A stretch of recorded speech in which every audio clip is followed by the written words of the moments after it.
como ha dicho el Tribunal Constitucional, estas normas forman parte del bloque de constitucionalidad, tienen rango constitucional. Ninguna norma inferior en jerarquía puede oponerse a lo que dicen estos tratados. Esto también es consonante con dos artículos de la Convención de Viena sobre el Derecho de los Tratados de 1969, de la que Perú también es parte, que dicen que un país no puede oponer una norma de derecho interno a una obligación de derecho internacional. Es decir, no podemos hacer cosas que vayan en contra de los compromisos internacionales que hemos asumido. Eso demostraría mala fe. Y la mala fe en el derecho internacional está totalmente excluida. Para dar fe, por el contrario, de que nosotros somos respetuosos de nuestras obligaciones internacionales, Perú ha aprobado en los últimos años 3 planes nacionales de acción de acción en derechos humanos. El último de ellos es el Plan Nacional de Derechos Humanos 2018-2021. Y este plan nacional tiene 5 pilares, el quinto de los cuales dice que Perú se dotará de un Plan Nacional de Acción en Empresas y Derechos Humanos. En ese momento, alrededor de 25 países del mundo ya cuentan con planes nacionales de acción en empresas y derechos humanos, y otros 20 o 25 los están desarrollando en estos instantes. Perú es uno de ellos. Estos planes tienen por objeto integrar en nuestra práctica nacional los principios rectores de las Naciones Unidas sobre empresas y derechos humanos. Vuelvo a repetirlos: respetar, proteger y remediar. Ese plan contendrá medidas para garantizar esto. Y la implementación del plan viene siendo acompañada por la OCDE. La OCDE, la Organización Internacional del Trabajo, OIT, y la Oficina del Alto Comisionado para los Derechos Humanos de las Naciones Unidas se han unido en una iniciativa, en un proyecto común que se llama CERLAC, que significa Conducta Empresarial Responsable en América Latina y en el Caribe, que, entre otros países, incluye a Perú. Y en el marco de este proyecto tripartito se viene acompañando el proceso de formulación y puesta en vigor del Plan de Acción Nacional en Empresas y Derechos Humanos del Perú, lo cual debería ocurrir en el mes de febrero del año 2021, según el cronograma que se ha acordado en lo que se llama la mesa multiactor, que está en el proceso de elaboración del plan. Hace muy pocos meses, hace no más de 3 meses, la OCDE ha presentado el informe sobre conducta empresarial responsable en el Perú, que elaboró durante el año 2019 para evaluar la consistencia de las políticas públicas peruanas en relación con los desafíos que se plantean en este ámbito, en el ámbito de la conducta empresarial responsable, que es el nombre con el que la OCDE denomina a este vínculo entre las empresas y los derechos humanos. Y la OCDE formuló algunas recomendaciones concretas que yo creo que debemos tener siempre presentes. Y si podemos ir a la siguiente página, puedo resumirlas. La primera recomendación es que se haga todo el esfuerzo que sea posible para que la formulación y puesta en vigor del Plan Nacional de Acción de Perú en Empresas y Derechos Humanos culmine en febrero del año 2021. En segundo lugar, que se garantice una participación amplia de los sectores gubernamentales. El proceso está siendo conducido por el Ministerio de Justicia y Derechos Humanos, pero se necesita naturalmente, para garantizar que en su implementación haya coherencia y efectividad, que los demás sectores gubernamentales se integren y hagan parte de este proceso.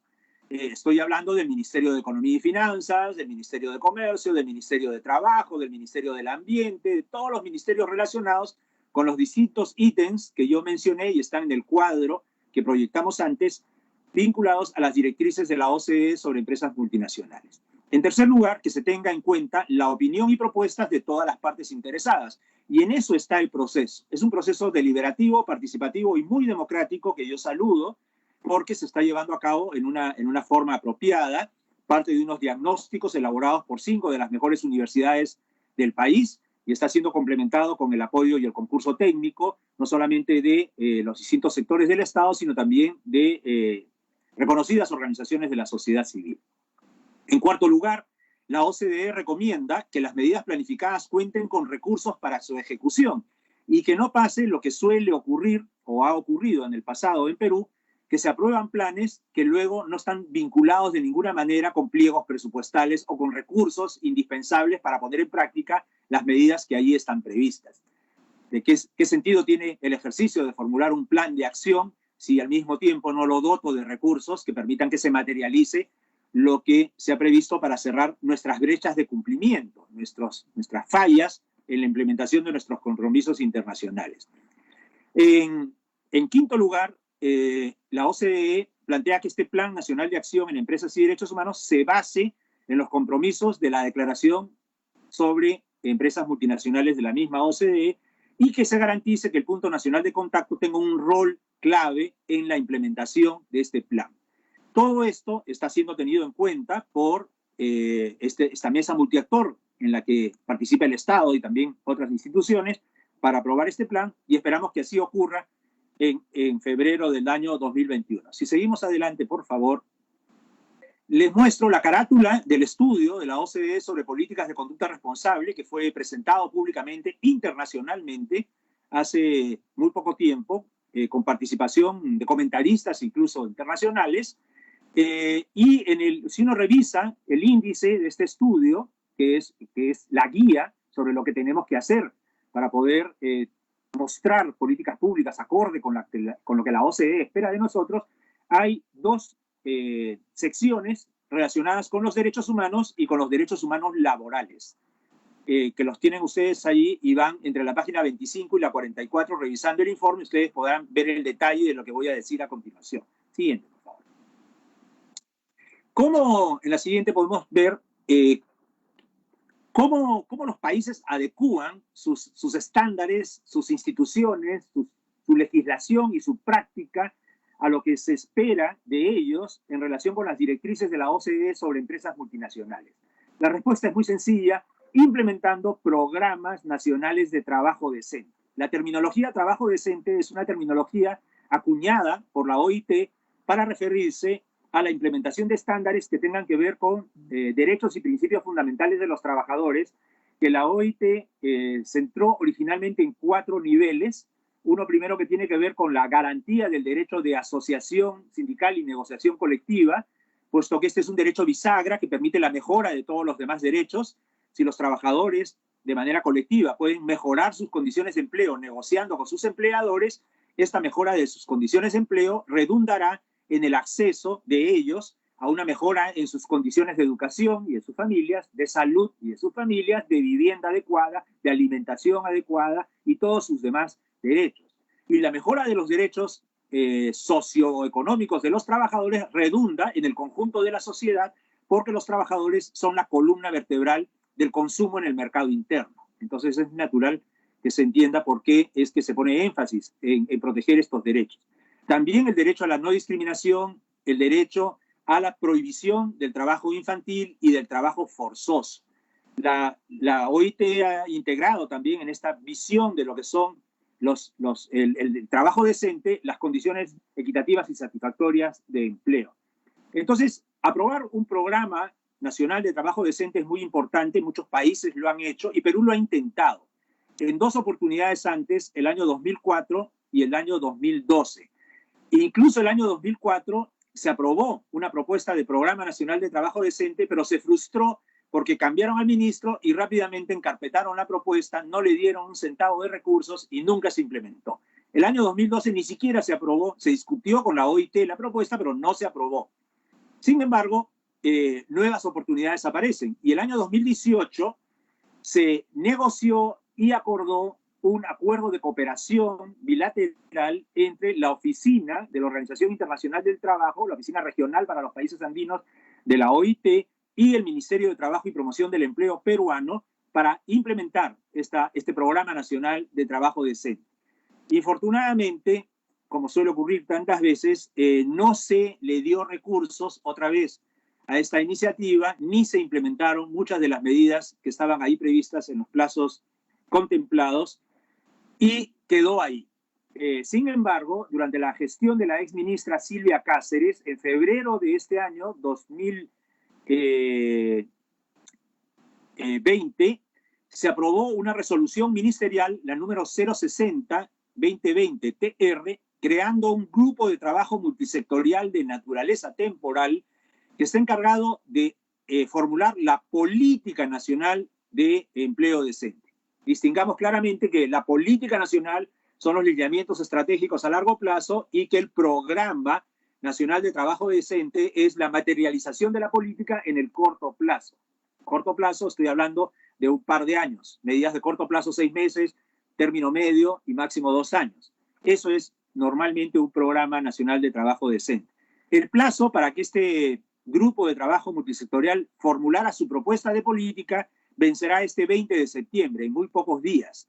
Nadie sabe qué está pasando con ese grupo de trabajo multisectorial, solo incluye representantes de distintos ministerios, pero no de los empleadores, no de los trabajadores. Entonces, ni la CONFIEP ni las centrales sindicales, en teoría, han participado de este proceso, ni saben lo que está pasando, ni esto ha sido discutido en ninguna parte, y sería interesante que vuestra comisión pudiera indagar al respecto. Si podemos seguir, en el estudio sobre conducta, en el estudio informe sobre conducta empresarial responsable de la OCDE del año 2020, que repito fue dado a conocer hace 3 meses, la OCDE en este capítulo sobre derechos laborales formuló 7 recomendaciones, 5 para que Perú implemente medidas de política pública relacionadas con el sector formal de la economía y 2 medidas de política pública relacionadas en términos generales con el sector informal de la economía y también con las relaciones comerciales de Perú en el sistema económico internacional. En relación con el sector formal de la economía, la OCDE practicó una indagación que incluyó lo que opinaban al respecto los principales gremios empresariales del país. El equipo técnico de la OCDE se entrevistó con los representantes de la CONFIEP, de la Sociedad Nacional de Industrias, la Sociedad de Minería y Petróleo, con los principales gremios empresariales. Se reunió también con las centrales sindicales, se reunió con la academia, se reunió con las autoridades del gobierno de los distintos sectores vinculados a las directrices sobre empresas multinacionales y se reunió con las instituciones que están preocupadas de esta temática, como sería el caso de mi organización, de mi institución, que es el Centro de Políticas Públicas y Derechos Humanos, y la Asociación Peruana de Laboralistas. Y sobre la base de todos estos registros, concluyó, en primer lugar, en que esta política nacional sobre productividad y competitividad, que se aprobó en diciembre del 2018 y fue complementada en julio del 2019 por un Plan Nacional de Productividad y Competitividad, tenía un problema. Y ese problema es que no fue consultada con las organizaciones de trabajadores. No fue objeto de consenso con ellas y por tanto ellas fueron privadas de decir lo que pensaban de este asunto, lo cual era algo que socava la legitimidad de la misma política y del plan aprobados. Entonces la OCDE ha recomendado un reajuste en esa política y en ese plan que se produzca a través del diálogo social, es decir, a través del Consejo Nacional del Trabajo y Promoción del Empleo, en el que participan los gremios empresariales y los gremios laborales, y que ese consenso sobre los reajustes que deben producirse en la política y el Plan Nacional de Productividad y Competitividad no menoscaben o más bien se produzcan sin debilitar la protección de los derechos laborales. Es decir, la OCDE tiene muy claro qué es lo que debe hacerse ahí y así lo ha expresado. En segundo lugar, la OCDE toma nota que Perú es uno de los 4 países en América que no cuenta con un código del trabajo, ni con una ley general del trabajo. América tiene 35 países, solo 4, un par de ellos son islas, 4 de ellos no tienen una norma que centralice la regulación en materia laboral. Lo que hay en Perú es un archipiélago enorme de normas. Algún abogado laboralista dijo una vez que si se compendiaran tendría 1.200 páginas de regímenes laborales que se han ido aprobando sucesivamente, intentando que con las nuevas normas se pueda avanzar en el proceso de generación de empleo decente y de formalización de la economía.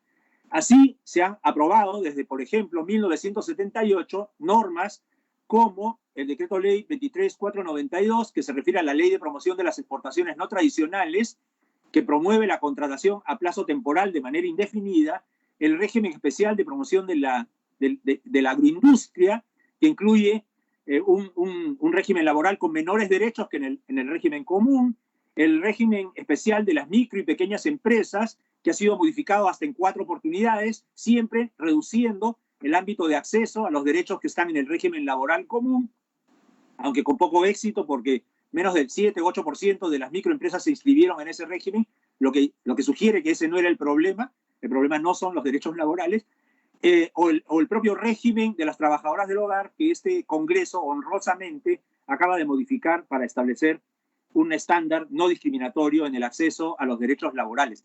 Esta multiplicidad de regímenes laborales es una de las dificultades más grandes que las empresas tienen para operar, para manejarse en ese contexto, y la OCDE recomienda que se apruebe un nuevo marco normativo laboral que no sea fragmentado. En otras palabras, que Perú se dote de una ley general del trabajo que no tiene y que realmente lo distingue peyorativamente, en mi opinión, del resto de países de América que sí cuentan con una herramienta de este estilo. Y de hecho todos los países de la OCDE lo tienen. En América, Colombia, México y Chile cuentan o con un código de trabajo o una norma de carácter general en el que están todos los regímenes laborales.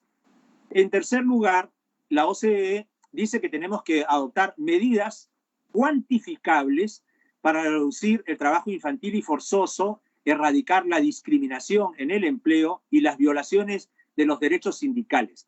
Porque según todos los reportes consultados por la OCDE, estos son generalizados en Perú. O sea, no son una excepción, sino una generalidad.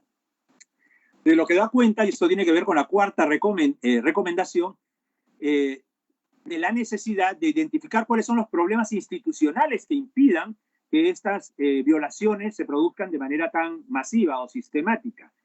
Y estas dificultades o problemas institucionales han sido advertidos por los órganos que se encargan de la supervisión del cumplimiento de los convenios de la OIT, de la Organización Internacional del Trabajo, que son la Comisión de Expertos en la Aplicación de Convenios y Recomendaciones de la OIT y su Comité de Libertad Sindical. Este último, un lugar donde el Perú es uno de los países más denunciados en América Latina. Y es importante tener en cuenta esto. En quinto lugar, el informe de la OCDE sobre conducta empresarial responsable en el Perú le sugiere al país que adopte medidas para superar 5 dificultades que ha identificado en relación con la institución clave para fiscalizar el cumplimiento de la legislación laboral. No basta con que los países tengan una buena legislación laboral, lo más importante es que ésta se cumpla. Y en el Perú de eso se encarga la SUNAFIL, la Superintendencia Nacional de Fiscalización Laboral. Y entonces la OCDE ha identificado 5 problemas. Su falta de recursos, su presupuesto sigue siendo muy limitado, muy escaso. Su falta de independencia del gobierno. En el año 2019, la SUNAFIL cambió, me parece que 5 veces de jefe, una vez tras otra, un nuevo jefe, nueva directiva, nuevas políticas, una inestabilidad absoluta, y de esa manera es difícil implementar de una manera sostenible lo que se pretende con instituciones como ella.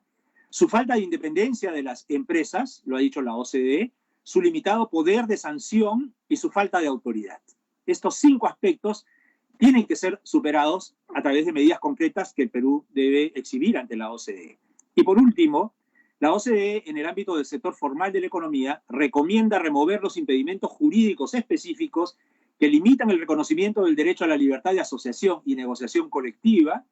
Por ejemplo, en febrero de este año, si mal no recuerdo, se aprobó un decreto de urgencia que prácticamente prohibió la negociación colectiva en el sector público, donde hay empresas e instituciones que se regulan por el régimen laboral de la actividad privada, un poco contraproducente en relación con las obligaciones que el Perú ha adoptado al ratificar los convenios 87 y 98 de la Organización Internacional del Trabajo, y ya se encargará la OIT seguramente de señalarlo muy pronto.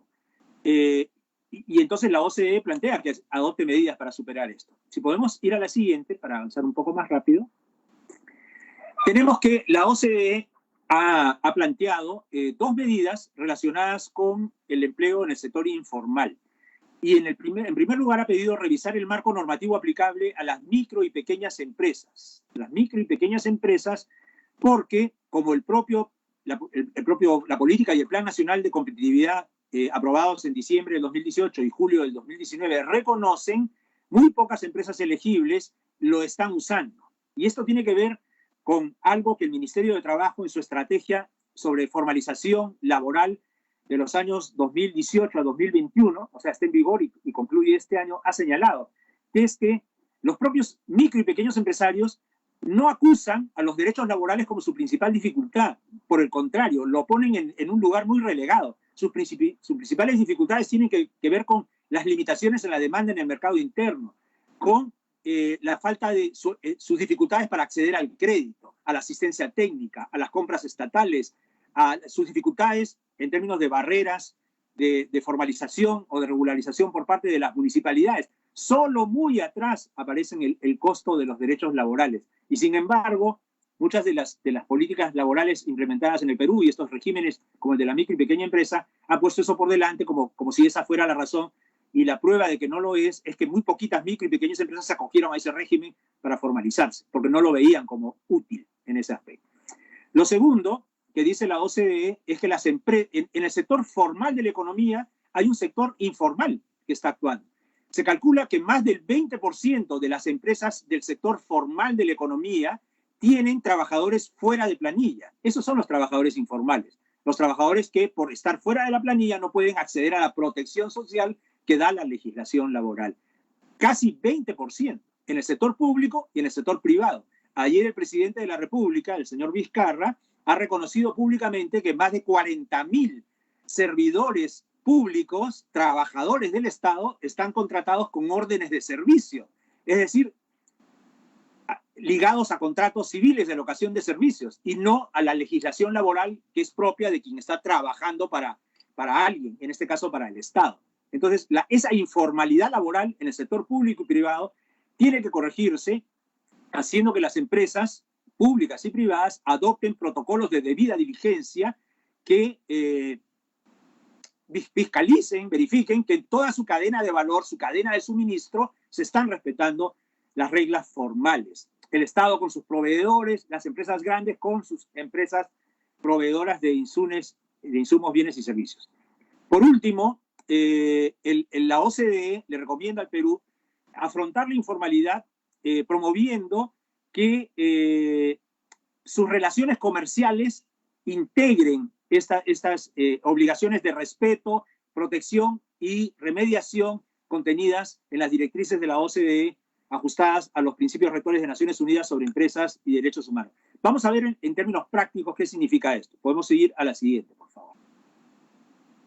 En la cuarta sección del estudio de la OCDE sobre conducta empresarial responsable en el Perú, la OCDE se ha enfocado en los acuerdos comerciales que Perú tiene firmados con terceros países y puso su atención en dos de ellos, que es el Tratado de Libre Comercio firmado con los Estados Unidos y el Tratado de Libre Comercio firmado con la Unión Europea. Ambos tratados cuentan con capítulos laborales. El capítulo 17 del Tratado de Libre Comercio entre Perú y los Estados Unidos habla de las obligaciones que las partes se comprometen a respetar, y el capítulo 16 o 17 también del Acuerdo con la Unión Europea, que habla del comercio y el desarrollo sostenible, incluye las mismas prescripciones. Estas prescripciones son de tres tipos. Primero, que la normativa nacional esté en concordancia con las normas internacionales que tienen que ver con los derechos de los trabajadores, básicamente los convenios de la OIT, pero no solo. En segundo lugar, que esta legislación se aplique en la práctica, es decir, que no sea solo una formalidad, sino que en los hechos se garantice su aplicación, por ejemplo, a través de una superintendencia de fiscalización y una justicia laboral apropiadas. Y en tercer lugar, estos capítulos prohíben a los estados parte en estos tratados de libre comercio adoptar medidas para obtener ventajas comerciales desleales. ¿Qué medidas para obtener ventajas comerciales desleales podría adoptar un país? Por ejemplo, reducir el nivel de protección de los derechos laborales para que la mano de obra sea más barata. Digamos como en China, en la década de los 60 o 70, cuando los trabajadores chinos ganaban $1 diario. Es decir, prohibiéndoles que puedan formar sindicatos y mejorar sus condiciones de empleo a través de la negociación colectiva. Reduciendo las condiciones de protección de su seguridad y salud en el trabajo. Es decir, aquellas disposiciones que reduzcan el nivel de protección laboral para obtener una ventaja comercial y que mis exportaciones ingresen más baratas, entre comillas, al mercado de destino en mi país partner, en mi tratado de libre comercio. Eso no se debe hacer. Y la OCDE tomó nota que el Perú encara 2 reclamaciones por estar violando estos capítulos laborales en el acuerdo comercial con los Estados Unidos y en el acuerdo comercial con la Unión Europea. Y la OCDE no desestima lo que está ocurriendo, sino dice hay que poner atención en las recomendaciones que han dado nuestros países socios, porque nuestros países socios no han desestimado esas reclamaciones, las han escuchado con mucho interés y han reconocido que tenemos brechas de cumplimiento en esos aspectos y han formulado recomendaciones. Eso está en la página web del Departamento de Trabajo de los Estados Unidos, que por sus siglas en inglés se pronuncia US DOL, y también la Dirección General de Comercio de la Unión Europea. En ambos órganos se han tramitado estas reclamaciones y se han formulado recomendaciones a Perú que Perú debería tomar con interés, como dice la OCDE. Y en la siguiente recomendación puedo comentar con un poquito de detalle esta reclamación que se formuló en el Tratado de Libre Comercio con los Estados Unidos. En la siguiente lámina, por favor. El Tratado de Libre Comercio con los Estados Unidos entró en vigor en enero del año 2009, pero se estaba negociando desde abril del 2006. Con la negociación del Tratado de Libre Comercio con Perú ocurrieron algunas cosas curiosas que lo distinguen de las negociaciones de otros países con los que Estados Unidos tiene tratados de libre comercio. Estados Unidos inauguró la celebración de este tipo de tratados con México en 1994. Se celebró el primer tratado de libre comercio con los Estados Unidos, esta vez con Canadá y con México, el llamado TELECAN, o NAFTA, por sus siglas en inglés. Ese tratado incluía un capítulo sobre derechos laborales, pero un capítulo relativamente tenue, sin obligaciones rigurosas en modo alguno. Y esto se debió, entre otras razones, a que el Partido Republicano controlaba las cámaras del Congreso norteamericano y el Partido Republicano no tenía interés en defender o proteger demasiado los derechos de los trabajadores. Sin embargo, el año 2004, o sea, 10 años después, se produce un cambio político en los Estados Unidos y el Partido Demócrata toma el control de las cámaras, la Cámara de Representantes y el Senado norteamericano. Y entonces, en ese momento, es que se está produciendo la negociación con Perú. Y el Partido Demócrata dice, no, esto no puede seguir siendo tratado de la misma manera. Y entonces, el acuerdo comercial que el Congreso peruano ya había ratificado,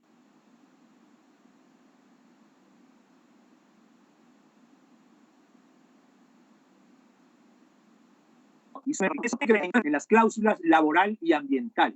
Y se incluyen términos que hacen más consistente la protección de los derechos de estos trabajadores. Entonces, nuestro capítulo laboral en el Tratado de Libre Comercio con los Estados Unidos es distinto del que se negoció originalmente y fue ratificado por el Congreso peruano, lo que obligó a una segunda ratificación.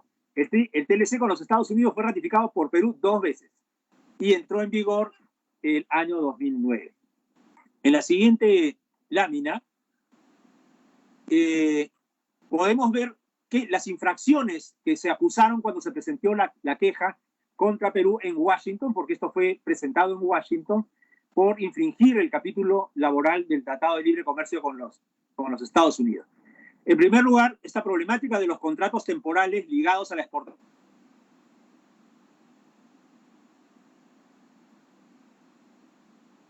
Respeta el principio de causalidad. El principio de causalidad dice que si un trabajador lleva a cabo una labor propia del giro permanente de las actividades de su empresa, a ese trabajador le corresponde un contrato de trabajo a plazo indefinido. Pero si el trabajador hace una labor que no es propia del giro permanente de las actividades de su empleador, entonces le corresponde un contrato temporal. Si yo soy carpintero y hago muebles, y un estudio de abogados o una oficina del Congreso me contrata para que yo haga 3 escritorios, no puedo pretender que el Congreso o el estudio de abogados me contraten permanentemente, con estabilidad laboral indefinida. Me contratarán con un contrato a plazo fijo hasta que yo termine los 3 escritorios. Sin embargo, si yo soy carpintero, hago muebles y entro a una mueblería a trabajar, es obvio que lo que corresponde por el principio de causalidad es que mi contrato sea un contrato a plazo indefinido. En el Perú se quebró el principio de causalidad y se abusa de los contratos temporales, al punto que el 70% de los trabajadores peruanos en el sector formal de la economía están vinculados por contratos temporales. ¿Cuál es el problema? El problema es que son contratos con despido anticipado. Y si uno pide un aumento, si uno se incorpora a una organización sindical, no le renuevan el contrato. Y por eso la tasa de sindicalización en el Perú se desplomó entre 1991 y la actualidad del 21% de la población económicamente activa al 5% que es hoy en el sector privado de nuestra economía. Y entonces, evidentemente, algo hay que hacer con los contratos temporales, porque no puede ser que estos se constituyan en una barrera abusiva que impide la existencia de sindicatos y de la negociación colectiva en el Perú. También se observó esta diferencia de regímenes laborales especiales que tienen menos derechos que en otros.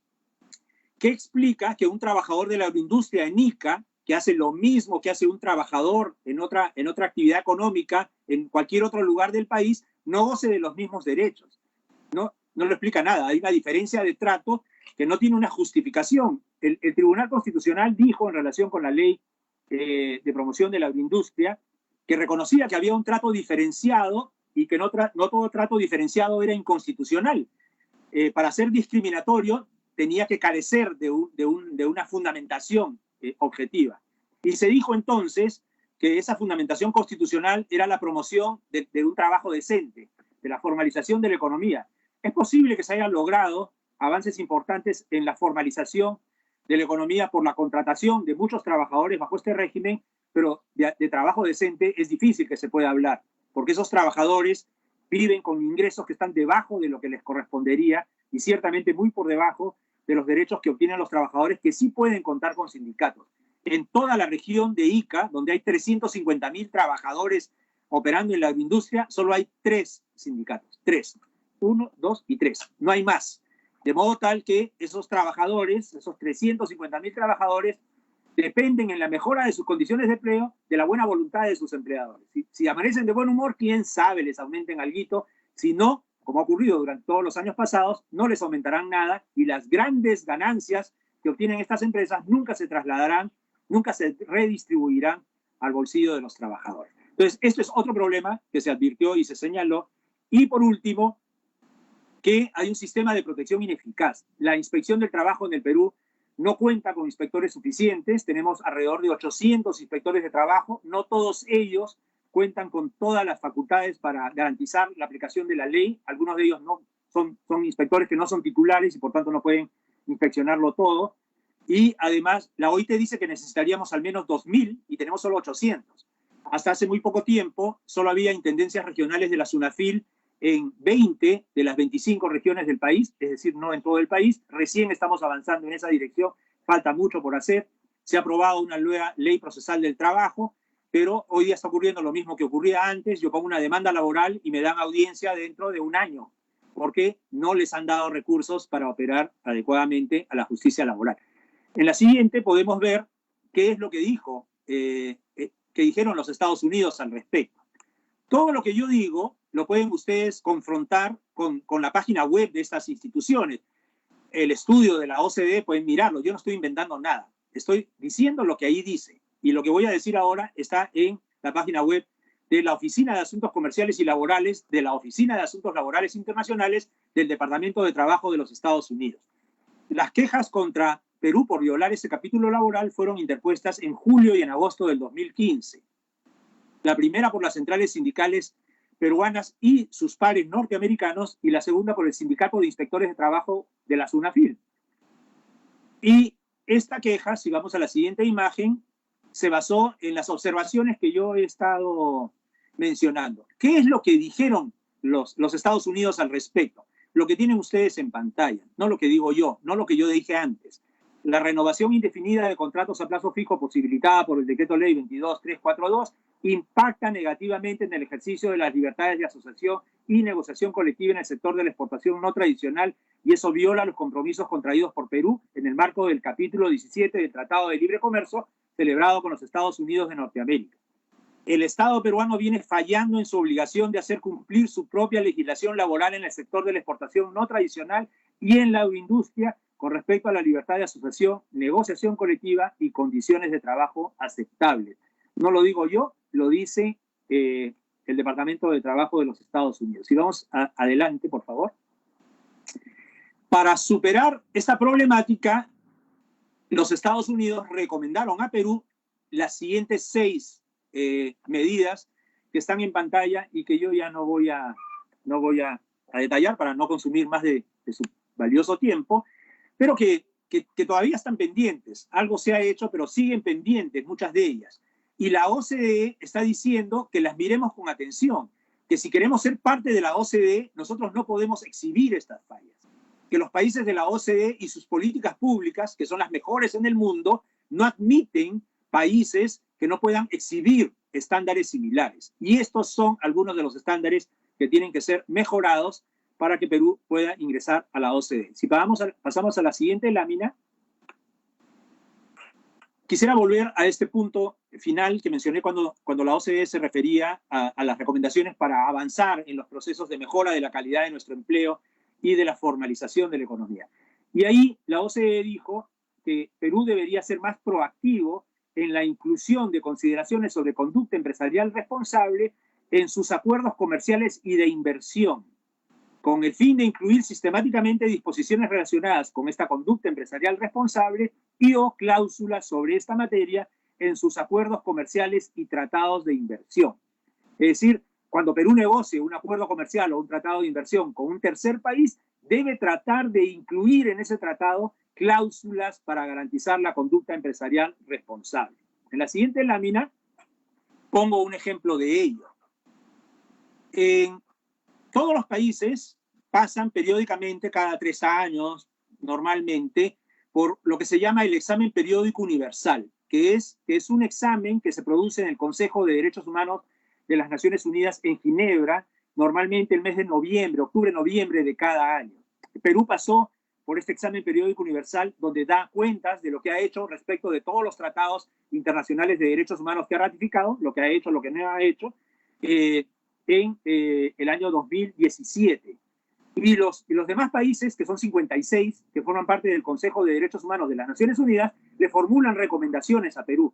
Y Perú es libre de aceptarlas o no, pero normalmente las acepta y hace su mejor esfuerzo para implementarlas, y cuando le toque volver a rendir cuentas en los siguientes 3 años, decir, ya hice todo esto, ya he mejorado mi condición como país cumplidor de mis tratados internacionales en derechos humanos.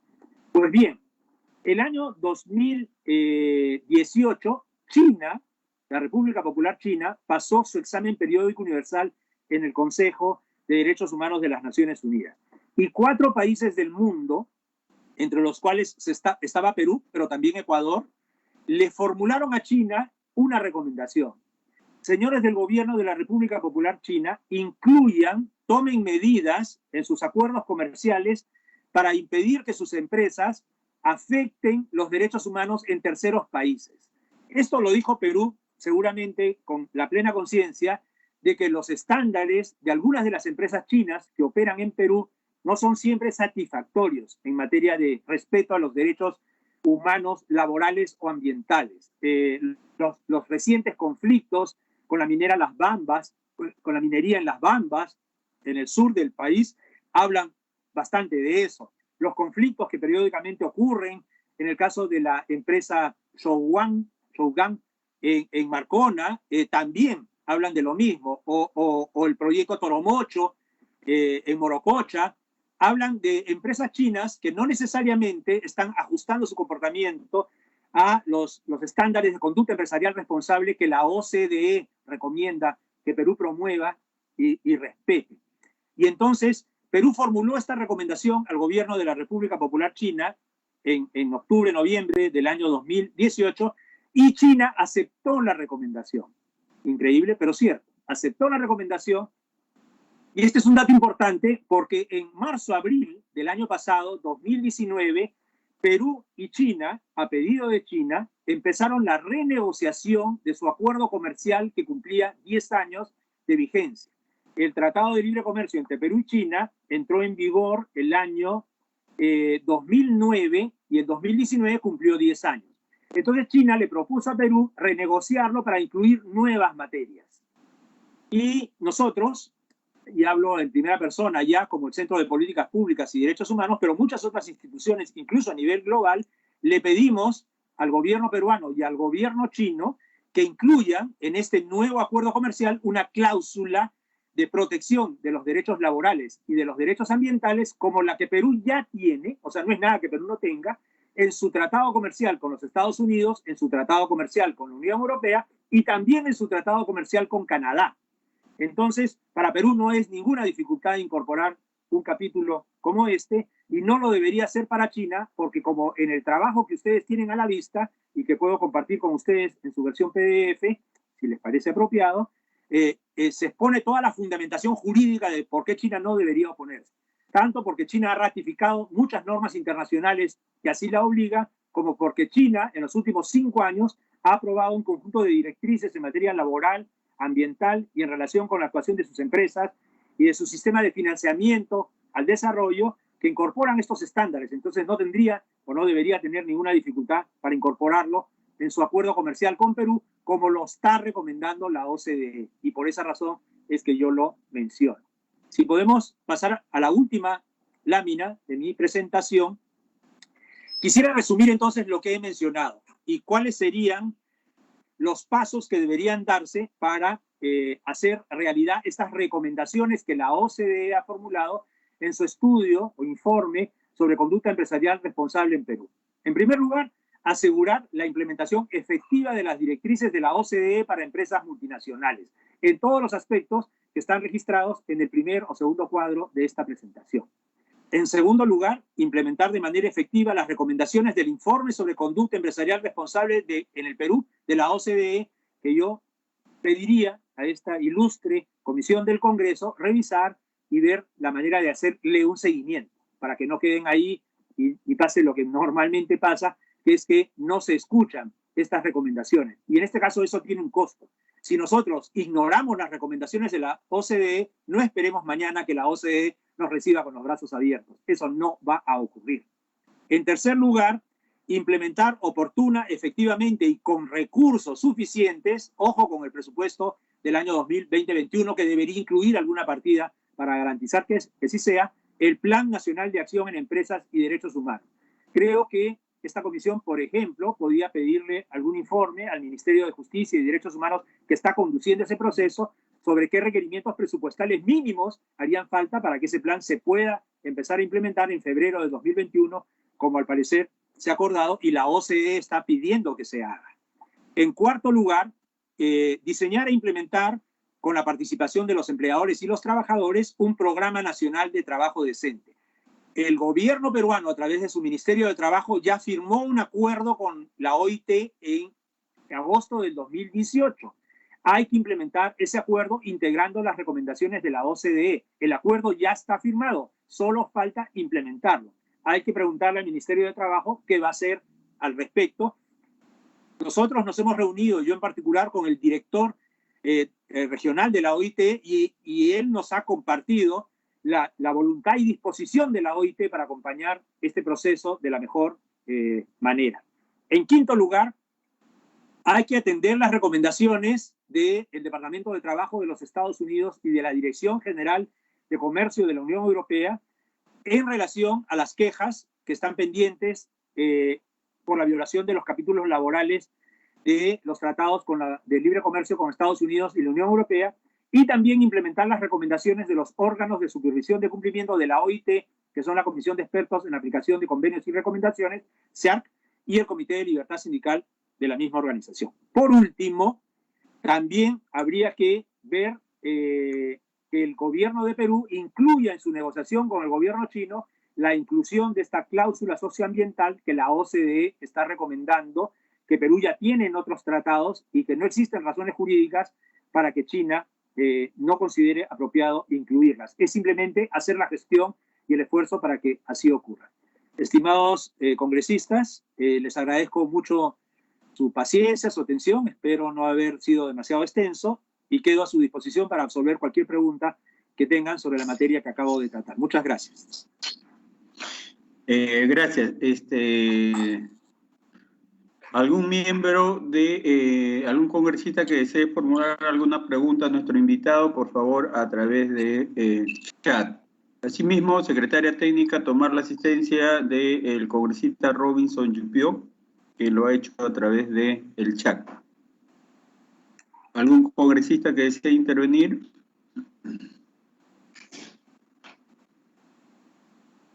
Bueno, voy a empezar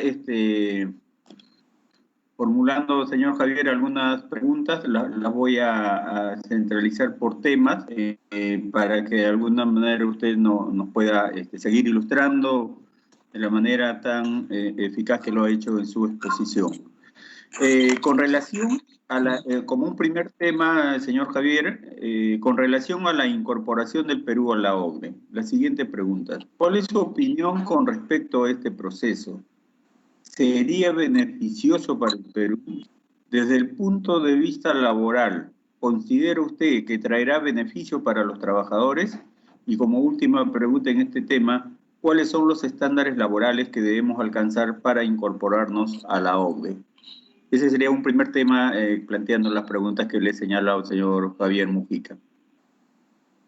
Muchas gracias. No sé si ¿me escuchan?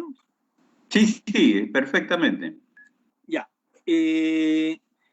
Yo creo que en esta emergencia sanitaria nacional se ha hablado de algo que ya tendría que haberse hablado mucho antes, que es de la terrible debilidad de nuestras instituciones. El Perú es un país muy poco consistente en sus instituciones. Las instituciones del Estado son muy débiles, la carrera pública, la carrera de la función pública es muy inestable, a diferencia de otros países donde la función pública es una carrera de largo plazo, con cierta estabilidad, y la estabilidad de los funcionarios garantiza la estabilidad de las políticas. En el Perú esa inestabilidad es muy fuerte, todavía no tenemos suficiente arraigo de la meritocracia y muchas posiciones importantes en la gestión de lo público no corresponden al mérito de los funcionarios, sino a los favores políticos o a la confianza de las personas que tienen poder, o la influencia de terceros, de grupos de poder, por ejemplo. Y esto hace muy inestable la política peruana y también sus prioridades. Evidentemente, no haber invertido suficiente en nuestro sistema de salud explica por qué hemos vivido la emergencia que estamos viviendo. En materia laboral no ocurre algo distinto. Nuestro sistema de garantía de cumplimiento de la ley en la parte administrativa y en la parte judicial es débil. Nuestra inspección del trabajo yo diría, me atrevería a decir, quizás sea duro, en alguna forma casi irrelevante, porque la sistematicidad y amplitud de las violaciones de los derechos laborales es notable y se advierte en cada suceso dramático, ¿no? Cuando mueren estos chicos en La Victoria, quemados en un container, ¿qué hacían trabajando ahí? La municipalidad, el Ministerio de Trabajo no inspecciona que esto no ocurra. Cuando mueren estos chicos en esta franquicia de McDonald's hace muy poco tiempo, electrocutados, ¿qué pasa? Las instituciones del Estado, la municipalidad, la inspección del trabajo, no se toman el trabajo de prevenir que estas cosas ocurran y se pierdan vidas. Bueno, esto ocurre de manera sistemática. En el Perú se han relajado las normas sobre seguridad e higiene en el trabajo y seguridad en el trabajo. Se han relajado las normas y fiscalización laboral. Si ustedes revisan la evolución del nivel de las multas por infracciones laborales, el nivel de las multas se ha reducido en los últimos años, se ha bajado la cuantía de las multas. Si ustedes revisan los anuarios estadísticos del Ministerio de Trabajo, verán que de cada 10 multas que la Inspección del Trabajo pone cada año, solo se paga una. Las otras 9 no se pagan nunca. No se pagan o son judicializadas. Y entonces la impunidad en la violación de los derechos fundamentales de las personas es muy elevado. Y por eso hay tanta precariedad laboral en el país. Superar eso es muy importante. Y si la OCDE, con sus directrices sobre empresas multinacionales, incluye estándares para hacerlo, a mí me parece fantástico que el Perú lo integre en su dinámica de funcionamiento estatal.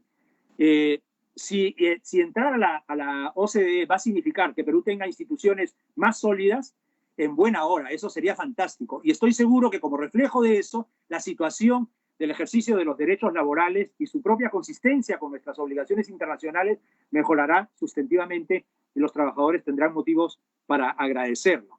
Ciertamente también, y en un plano complementario, el hecho de ser reconocido como un país con buenas políticas públicas, como las que tienen los países de la OCDE, va a garantizar una protección adecuada a nuestras inversiones y va a garantizar también, seguramente, por ejemplo, una reducción de los costos de las transacciones comerciales de Perú, de su acceso al crédito internacional, puesto que obtendrá un mejor grado de inversión. Si en el Perú se respetan los derechos de las personas y de las comunidades, hay menos conflictividad. Eso es como obvio, de perogrullo. Y si hay menos conflictividad, hay más estabilidad. Y si hay más estabilidad, hay más seguridad para hacer inversiones. ¿Quién va a querer invertir dinero en un país donde todos los días hay conflictos que pueden llegar incluso a la violencia? Nadie.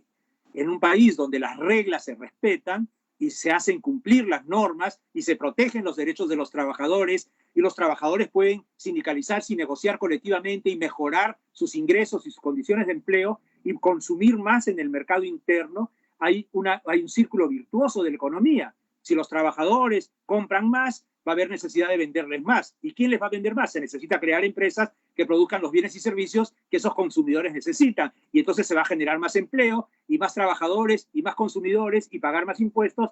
Es un círculo virtuoso.